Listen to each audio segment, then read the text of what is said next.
सासु गईली खेतवा ननदी खरिहनवा हे जेठनियो हट गे ना, हे जेठनियो हट गे ना।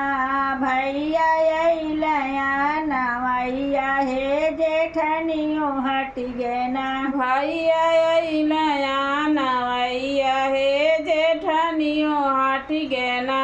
भैया अइलया नवैया हे जेठनियो हट गे ना। भैया अइलया नवैया हे जेठनियो हट गे ना। सासु नाही बोला ननदी मुहवा फेर हे जेठनियो मटके ना, हे जेठनियो मटके ना। घरवा नाही कारोबरवा हे जेठनियो मटके ना, घरवा नाही कारोबरवा हे जेठनियो मटके ना। घरवा नाही कारोबरवा हे जेठनिया मटके ना। घरवा नाही कारोबरवा हे जेठनिया मटके ना।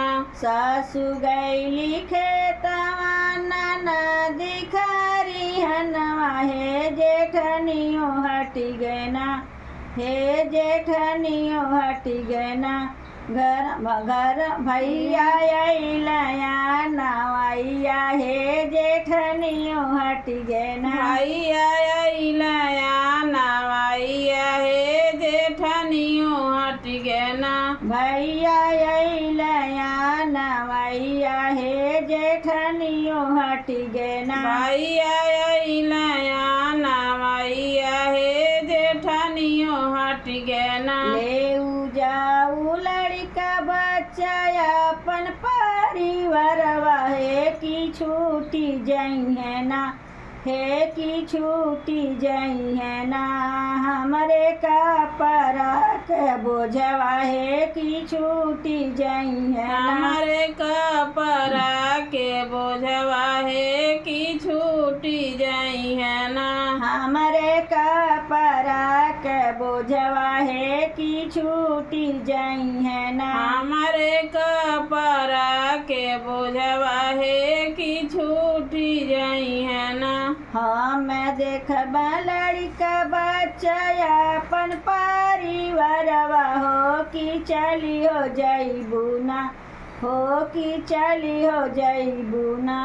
धान अपने नाई घरवा हो की चली हो जइबू ना। धान अपने नाई हरवा हो की चली हो जइबू ना। धान अपने नाई हरवा हो की चली हो जइबू ना। धान अपने नाई हरवा हो की चली हो जइबू ना। सासु गईली खेतवा ननदी खरिहनवा हे जेठनियो हट गे ना, हे जेठनियो हट गे ना।